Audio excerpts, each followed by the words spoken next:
Welcome to Monster Chats, presented by Monster VoIP, where we share the tools, methods, and best practices that business leaders use to build new connections, strengthen relationships, and impact sales in organizations of all shapes and sizes. If you have any questions that come up during today's episode, please text them to 424-378-6966. Please welcome the founder of Monster VoIP, your host, Colin Mitchell. On today's episode, I'm going to be talking with Megan Reilly. Megan and I are going to be talking about how every challenge has been a gift in disguise. When her hope of starting a children's TV show got shot down, she started franchising. When every franchise had to stop offering in-person classes because of the pandemic, she created virtual dance classes available to the world.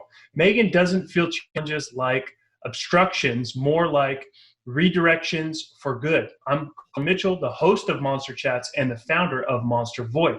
Megan is the mom of 3 girls, 7 and under, and lives with her family in Dallas area. She's owned and operated Tippytoes with her sister since 1999. She has 35 franchises around the country and recently moved to international franchising and is getting ready to start her own podcast, Who's Your Mom? Megan, welcome to Monster Chats. How you doing? What's up? I'm doing good. How are you? I am awesome. We started chatting before we hopped on here, and I can tell we're just going to have a lot of fun. So let's jump right in and tell these folks your story, where you grew up, how you decided you wanted to be an entrepreneur, and then we'll just go from there. Love it. Okay. Well, thanks for having me. I'm really excited to be here. So I am from Tulsa, Oklahoma, and I am the youngest of 3 kids and three girls. And yeah, super fun. You know, my parents were amazing parents, really involved. We were always doing sports. We were dancing. You know, I just had a wonderful childhood.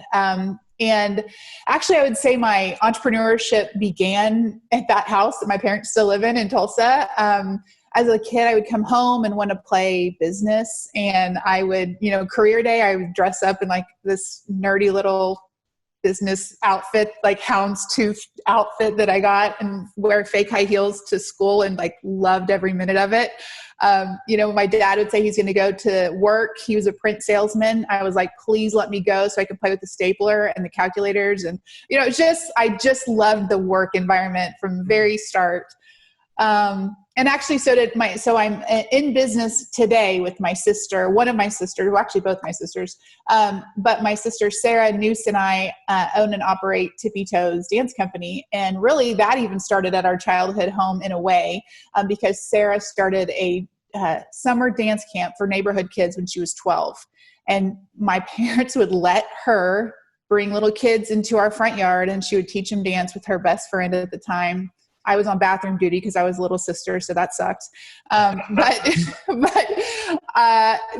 she started doing that, and she did that for years and years until she graduated high school and she went on to college. So entrepreneurship has been in our blood. It was just always kind of part of who we were. And growing up, we went to Oklahoma. Sarah and I both started at University of Oklahoma. I ended up going to Oklahoma State.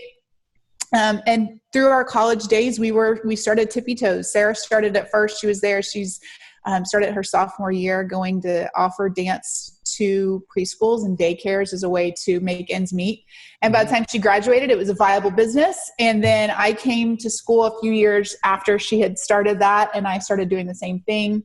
We would tell me you got a little bit higher up than bathroom duty at that point. I have slowly worked my way from bathroom duty to co-owner and COO of Tippytoes. Thank God. Yeah, but it was years of me taking kids to the bathroom, and that's how I got here. So, but it's been great. As working with family has been wonderful, and we've really enjoyed it. There's a speed of trust there that we are able to move quickly because we know each other so well. Right. So anyway, it's just been, I've been really blessed and grateful to have the family that has always been supportive and always been a part of my work journey. And I just love entrepreneurship. And now it's interesting, of course, when you're growing up, you're not thinking about it, but looking back, I'm like, oh man, I was always an entrepreneur. When I went door to door to try to clean houses in college, because I was like, I needed money and I wasn't gonna, I don't know why it didn't occur to me to go apply for a job, but I was like, I just wanted to do something, even though I hate cleaning and I hate cleaning houses, and I got fired immediately from the 3 places that I started. But I just, and then I started teaching aerobics, and I was not certified, and I emailed a bunch of my friends and I was like, I'm going to start teaching classes. I found a studio. Do you want to come? And my friends paid me to do aerobics classes. It's just, there was always a story when I look back now of me trying to find a way to create something. And that's just always kind of been inside of me. Now, tell me, is this like something that you and your sister talked about as kids, like with starting a business, or like, was that the kind of plan, or how did it happen? No, it happened because, Tippytoes happened because Sarah got fired from her waitressing job because she and I wanted to go to see the OU Notre Dame football game. She got fired because she missed her shift on the border in Norman, Oklahoma. They fired her. And my parents, and Sarah had just bought a car, and my parents were like, you got to figure it out because we're not going to pay for your car payments. So you better figure it out. Why don't you go teach dances at the local daycare? So she was like, okay. So she did. And that teaching children dance is a natural skill for Sarah and I. We love it. It's very easy. We danced our whole life and we love kids. And so that was a natural thing. So Sarah started it. At this point, I was a junior in high school. She's a sophomore in college, and she was really good at it. So by the time her senior year, I came to school, and I started teaching, the classes also with her. And by the time she graduated, she hated school. She was like, thank God I don't have to do that anymore, and I can just focus on my business. And and so that was how it started. But then what happened is we started, our life would take us different places. I transferred away from OU and went to Oklahoma State, and I started it there, and it was like awesome. And I was, 20 or something, and I would go into the schools and, just say, I'm Megan with Tippytoes. Can I come? And it would work. And we would go to different cities, and it kept on working. And so it really was. So let's go back for a second. So did you guys have a studio at this point, or you said you were going to different locations? So talk to me a little bit about that and how that was. So we never had a studio. We go into daycares and preschools, and we come bring a dance class to the school. So we come in with our boom box, for those people that remember a boom box, with our CDs and our boom box and a smiling face, and that's how it started. And we would go in, and then we'd have to sell to the school. The school would have to let us in, and then we'd have to convince parents to want to sign their child up to dance with us. Now, what was great is that people would see what we did in class. The kids are happy, and people were all in. And so that was it. And we did it like that for years. And so then what we would do is we would hire teachers. We'd hire a college girl, and she would go in and she would teach some of the classes. And so we just grew very organically. But Sarah and I, leading up to this, like before she started it, we didn't have big dreams of like working together or having this company together or anything like that. It was really just us continuing to lean into the things that were natural to us. And then, I went to school to be a dietitian, which I always kind of knew it was just like functional to me in my mind, so study nutrition.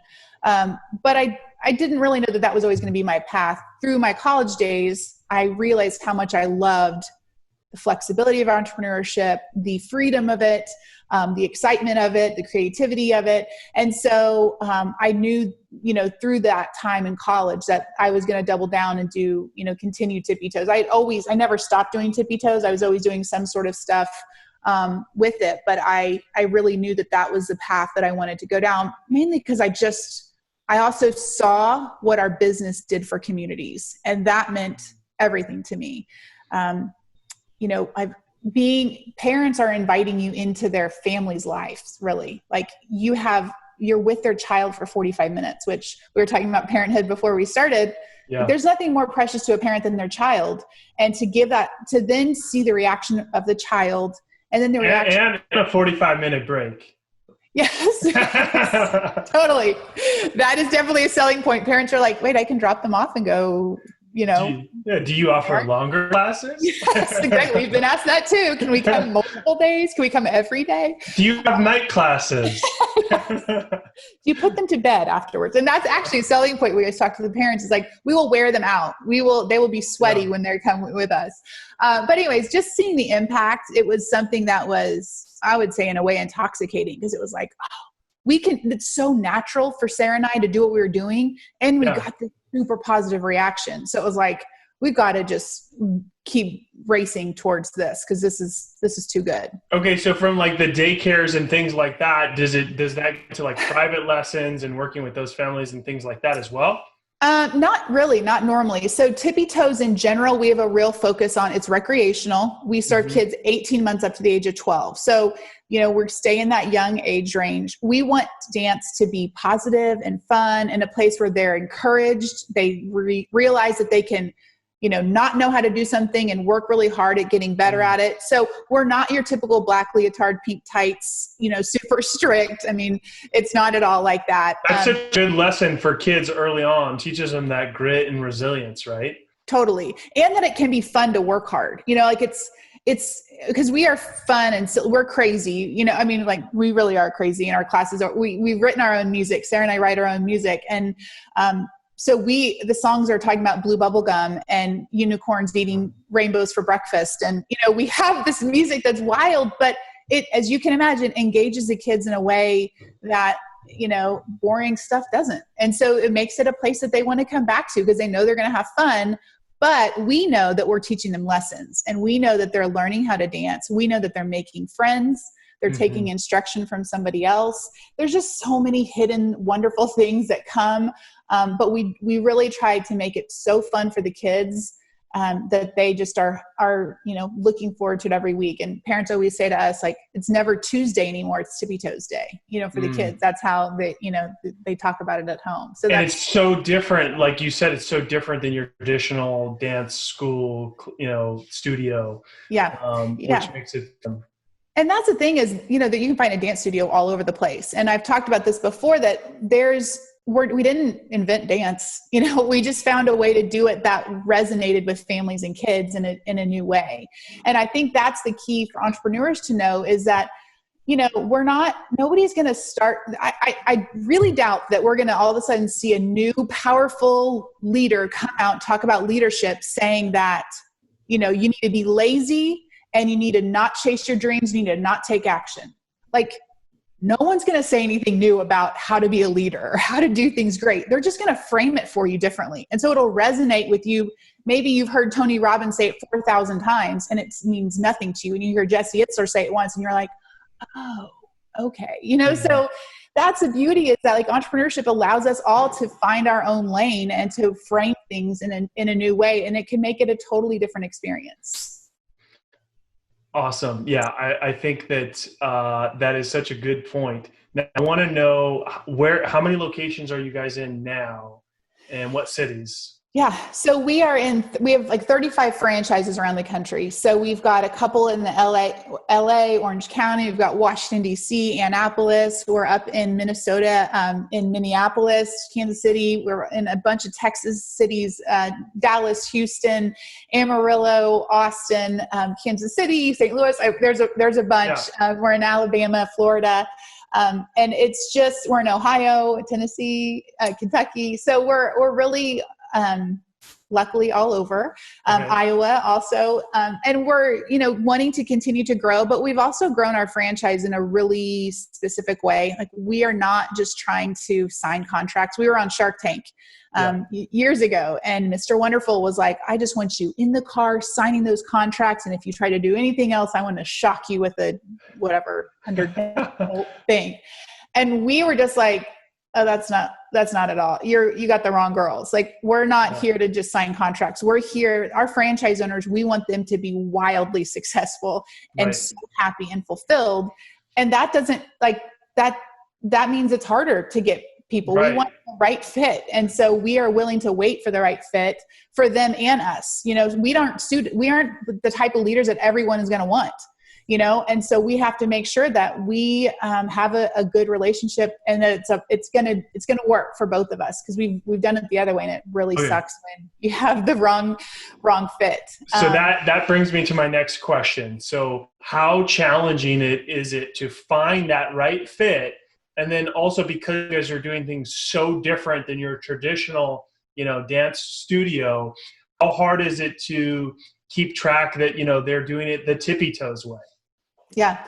Well, I feel like it all goes back to the initial, like getting the right people on board. Because if we're getting the right people on board, then once they're in, our Tippytoes family, they want the Tippytoes way. And the women that we have leading our franchises around the country are amazing, and they're wonderful, and they believe in what we're doing, and they execute it beautifully, and they bring us wonderful ideas that help everybody. We've got the most cohesive, supportive group of women. We've got this Facebook group, of course, as you can imagine, like so many companies, and it is positive, and it is encouraging, it is problem solving. They are there for one another to help. And so really now, I mean, it's very difficult. A lot of our franchise owners end up coming from warm leads. Maybe they were a teacher.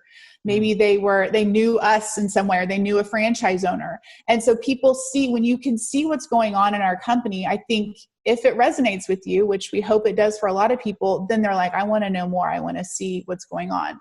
So, but it's hard. I mean, we don't have a new franchise come in every month. It's not like we just keep racking them up all the time. So, but we don't care. Like, if I don't sell a franchise in the next 6 months, it's okay. Like, but then the next month I might sell 3 because they're the right people. Mm-hmm. So I think it's about taking out of your mind that, like, I have to hit these metrics, because for us, that doesn't make any sense. If I'm trying to hit a metric, then I'm going to be selling a franchise to somebody that's not right. And that is terrible for us and what we're doing. Also, our business is really personal.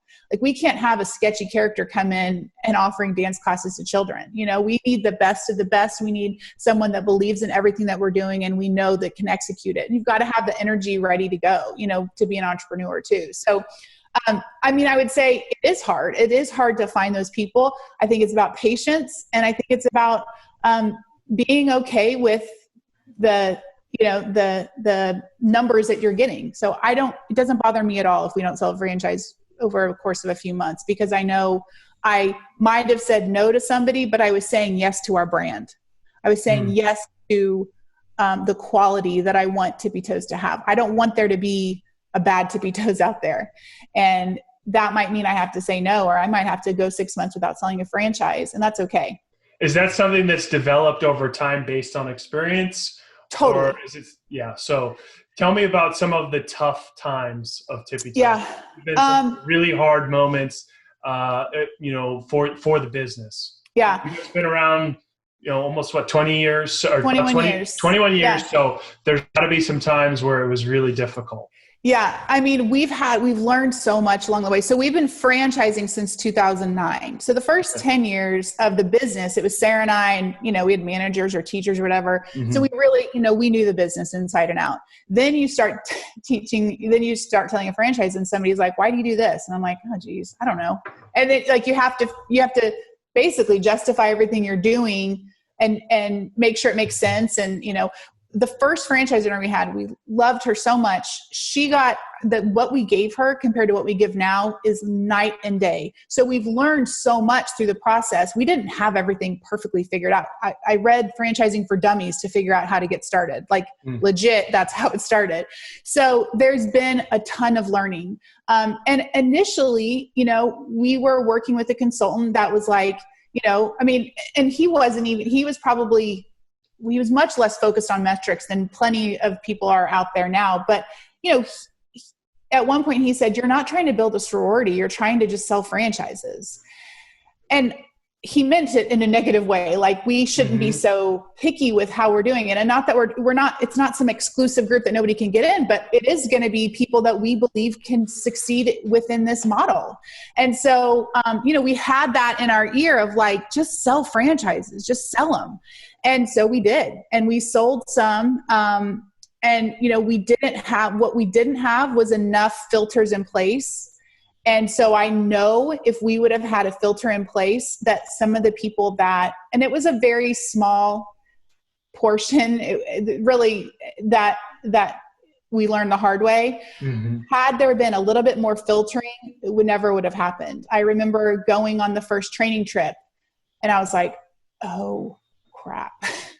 Like, this isn't gonna fare well, and so that was hard. And then, but you're in a contract, and then you're like, okay, we're going to make the best of it. We're going to figure out how to make it work. And we tried really, really hard. And it did not go well, and it ended really badly. And it was like, for us, it was so hard because it's an extension of our family. Like it's a part of our life. That when you own a business like this, it's not, let me go home, I'm not going to think about it tonight. Forget it. Let's go out to dinner and let's put it away. Like, you don't shut it off. It is ingrained in your body and your soul. And frankly, your families too. My kids, my husband, like, we're all, everybody's a part of it. And so having that experience that was so hard and really crushing, and then seeing really how bad this like how poorly it was handled by the person that we were working with, and seeing how bad it can get when you have the best of intentions,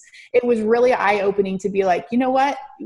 It probably scared us in a way that we pulled back a little bit and being like, I'd rather stay at this number and never go through that again. But of course we got past that and thought, no, we're going to do better at at finding the right people. We're going to have more filters in place. We're going to do things that would have showed us what we saw, but we need to do that before we have that contract signed. So, I'm glad it didn't stop us. It didn't slow us down. It made us pause, and it made us better. I mean, and I frankly love it because I was so mad at the person and how they handled it and the things they did afterwards. I was so mad. And now I'm so happy that from that came a stronger company. And that's what every entrepreneur, I hope, knows, is that, when it's really, really bad, that's when you get the really, really good lessons that can change the shape of your business going forward. Those really painful, challenging moments in business are the most valuable assets and learning lessons to improve and get better. And it's just, and if you can learn them early on, like you did, then even better. Right. So talk to me now about, with your situation, everything's gone virtual. Yeah. And I've heard that you guys did this very, very quickly. So tell us a little bit about that. Yeah. So it's crazy. So, you remember the day the NBA was like, we're done. Mm-hmm. I was actually visiting Sarah, who we run Tippytoes together, and we were sitting side by side at a desk, and we were there for spring break. So our kids are there running around, whatever, but we were working, and we hear that Sarah's husband was like, hey, NBA just canceled the season. And we were like, immediately we were like, that's it. Like it felt like it was like a moment that we were like, okay, so what are we going to do? We were like, how are we going to help our franchise owners? How are our franchise owners going to continue to serve customers and produce a revenue for their family if we're not teaching dance classes? Like, what the hell do you do then? Right. And so what you do is you start getting a virtual program together like that day. And so that, I want to say that was Tuesday or Wednesday, and we were filming on Friday. And then like the next week we had a launch of an online virtual dance class that is wonderful. And our franchise owners could literally go from, and everybody was happening at different levels at different places. Our California girls shut down before our Texas girls, or, like it was all trying to manage that. But we had, luckily, the way we had done our training videos and stuff, a lot of our content could be repurposed in a way to produce a dance class, which was wonderful. And I'd love to be like, we had this whole thing planned. We knew this, like, shoot, that was just good luck. Like, I don't know what to tell you. Like, it was just, that worked in our favor. But we acted really quickly, and we got, the videographer and the studio and this and that, and we had it ready to go. And so our franchise owners could very immediately in March, on March 19th, we offered virtual dance classes for everybody. And then what the beauty of that was, we also gave our franchise owners a new possible revenue stream. They could take the link, and instead of just being able to serve their community in Tulsa, Oklahoma, we could say, go share this link, go get anybody that you can get, go, and that was important for us to give them hope, to give ourselves hope, to know that there was more that we could do. So through all of this, when we're done with this, when there's a vaccination and we're down the road, our franchise owners still have a revenue stream that never would have happened had this not popped up. Which might become a bigger revenue stream. 1,000%. And think about what that does for our brand too. Just speaking on this, like, there's nothing better than a strong brand. And if we're able to reach, there's only so many places 35 franchises can reach if you're just, serving this community. But now we can reach anybody, anywhere, anytime, which is awesome. And they can take the dance class. If your parents work at night and your schedule's all switched up and you can't go to a 4:00 dance class and your kid's dancing at 10 p.m., well, they can do that with Tippytoes now. So it's just cool because we'd always thought about this, but it wasn't something that was like even on this year plan or even on, it was like, I don't know, what is that going to look like? How's that going to go? And then we got shoved off the cliff of the pandemic, and it's like, you better figure it out. And, we luckily did. And our franchise owners, then on top of that, our franchise owners have been so just brilliant in how they've shifted. They've added different things. They've done Zoom classes. They've done backyard bashes and PJs, but they've done all these things. And I'm just so proud of how, we gave them some stuff and then they took so much and ran with it. And it's been a real sense of hope to work with the franchise owners that we have, and to work together and to try to really work to continue to serve. And that's been great, is being able to continue to focus on serving people has truly helped mentally, like staying focused on something positive. It's rough, like you turn on it is rough. It's hard right now, but having our focus on our customers has allowed us to stay more positive, because it is more positive. It's more positive to serve than to freak out about what's going on and the world melting all around us. But if you're focusing on giving to other people, man, it is really amazing what that does for your own mentality. Oh, absolutely. And, the best entrepreneurs are the ones that when this situation happened, they started doing more, which sounds like you definitely fall in that category. I myself, we've been so busy. I haven't even had really time to think about freaking out. Yeah. And we stopped watching the news a long time ago because there's really no point. Just like, hey, I'll watch it again when things are, better. But that is amazing. I can't believe that you guys put that together that quickly, and, have given your franchisees the opportunity to continue to support their families during a really tough time. Plus, I think probably, the kids that are all, at home, not able to go to school, it's probably something they really look forward to. Totally. Yeah. And that's been really fun and special. It's been more emotional. Like, we get a lot of positive feedback when we serve families in general. Like, my child, has never felt as accepted as they do in Tippytoes. Or, you hear these messages that just like break your heart and make your heart explode into, 5 times bigger. But during this time, it's been even more emotional, because it's like our family needed this so much. We were all so sad, and it's been so hard, and my husband lost his job, but we're still able to do this. And it brought so much joy, where they send a video of their whole family dancing in their living room together. And you think, God, like I could get emotional thinking about it right now, because you think right now having moments of joy for people, whether they have somebody who's been sick or they've lost their job or they're, all the things, it's like to have the opportunity to give some joy to people through your work is such a gift. It's so awesome. And we've, those messages and videos that we've received have been many, and it's been extremely powerful. That's amazing. Just those small moments of joy, and just really, being mindful of those small moments that bring happiness in such a tough time are important for families right now. Yeah. All right. So before we wrap it up, tell us about who's your mama. Yes. Who is your mama? Okay. So this was, it's my podcast. It's going to be coming out on BYLR Radio, which is a brand new platform Jesse Itzler has created. And it stands for Build Your Life Resume. He's got this amazing course and program that he has had for a few years now, and it's amazing. But what this is going to be, it's going to be a 24-hour, 7 days a week live stream app, free for everybody.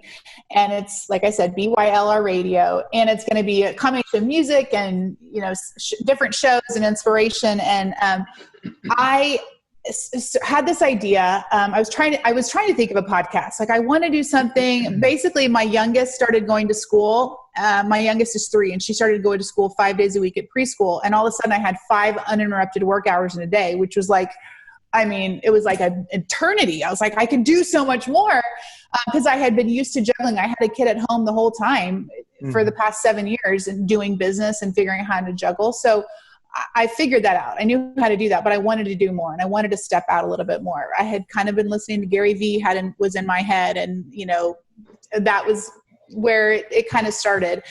So I was trying to think of it, and I was in a stage of life where as a parent, you're like, sometimes many times, let's be honest, you have no idea what you're doing. And things come up and you're like, what do? I have no idea. How should I handle this? Why do they do this? Why am I doing this? I have no idea why I'm doing this. What am I going to do next? And I would go to my mom because I knew my mom had 3 adult kids that loved her, that she loved. Her 3 kids were happy. I was like, why would I go to Google when I don't know what those answers are? I want to go to my mom because I know she's got good answers. So then that got me thinking, what did Jesse Itzler's mom do? What did Sarah Blakely's mom do? What did Kyler Murray's mom? What did Jay Williams' mom? All these moms that raised kids that were clearly amazing. I wanted to like reverse engineer, like, wait, what were you doing when they were 7? How did you do this? What foundation did you lay? And so that was my idea. So then I was like, all right, I don't know what I'm doing. So I'll just start DMing people that I think are awesome. I'll go through their Instagram account and see if they posted on Mother's Day. And if they did, then I'll see if I can, I just creeped. Nice. Yeah. And I DM'd my face off. And I got like no responses. And one day Jesse Itzler was like, he posted a really great video of his parents doing this sweet little game, and they were in their 80s, and it was just a great video. And I was like, oh, he would be amazing. Let me message him. And he said, I'd love to hear what she has to say. Let me ask her. And I was like, holy cow, like this is unbelievable. I cannot believe he responded. I cannot believe he's excited. And then from there, it was off to the races. I share on my blog about the night I met him. It's a really interesting story, but randomly he was in Dallas. He's like, hey, you want to come hear me speak? I'm like, I just picked up on my kids from school. My husband's out of town. I've got 2 baseball practices, dinner. Like yes, I will be there. Anyways, figure out how I get to meet him in person. And he was just awesome. So months go by. And I did his interview with his mom. He was like, this was great. Thank you so much. And he was just really encouraging. I tried to get other people, and it was a challenge to get anybody else. I got people that I knew, but they didn't, they weren't famous. But I had these conversations. I was like, this is something. Like, I really believe in these conversations, and these women, whether they're famous, their kids are famous or not, like they've got such wisdom to share. And as a mom, I was like taking notes. It's changed how I parent. I take little nuggets from every one of these conversations, and I do things differently because it's so smart, and I love it so much. And these women, first of all, the women that I'm asking, they're like, why do you want to talk to me? What do you mean? Like, they haven't been on a podcast. No one's asked them these questions. Right. But geez, somebody should have been, because they're just brilliant. So over time, it'd been months. So that was September. I interviewed Jesse's mom. Come like mid-pandemic, Jesse reaches out and he said, hey, I'd like to talk to you. Which I was like, okay. Sure, why not? I can schedule you, and I'm sure. Yeah. Let me see if I can make that work. Let me get with my people.